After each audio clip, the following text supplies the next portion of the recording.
আজি পবিত্ৰ ঈদ উল ফিতৰ মুছলমানৰ ঈদ উপলক্ষে নগাঁৱত হিন্দুৰ মিঠাইৰ দোকান।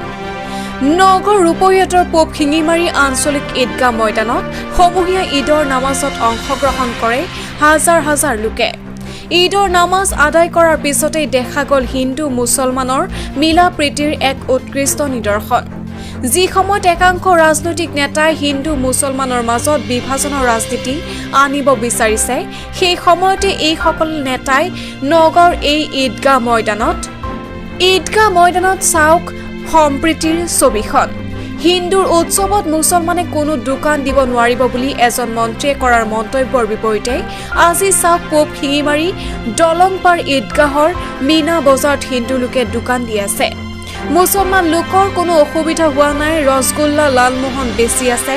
বহু বছৰ ধৰি এইখন ঈদগাহৰ মীনা বজাৰত এইদৰে দোকান দিয়ে, ভাল বিক্ৰী হয়। আহক শুনো তেখেতৰ মন্তব্য।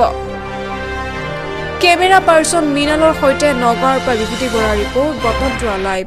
দেখা গৈছে আপোনাৰ যিটো ঈদৰ বজাৰ আছে, আপোনাৰ মছজিদৰ লগতে কেইজনমান ধেমালি মানুহে আপোনাৰ বেচা কিনি কৰি আছে, তাতে কিবা আপোনালোকৰ কিবা অসুবিধা হৈছে নেকি? নাই, আজিলৈকে আমাৰ তাত তেনেকুৱা কোনো অসুবিধা হোৱা নাই। তেখেতসকলে বহুদিনৰ পৰাই, আমি জন্মৰ পৰাই চাই আছোঁ তেখেতক।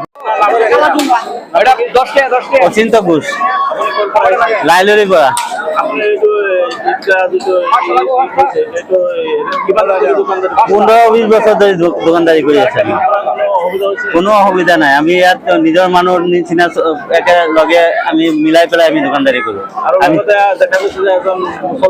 তেখেতে সহায় কৰে, আমাৰ থাকিলে যিয়ে হওক আমাৰ লগত মিলাই পেলাই সহায় কৰি দিয়ে। কোনো আমাৰ অসুবিধা নাই, ইয়াত আমি সৰুৰে পৰা কৰি আছোঁ।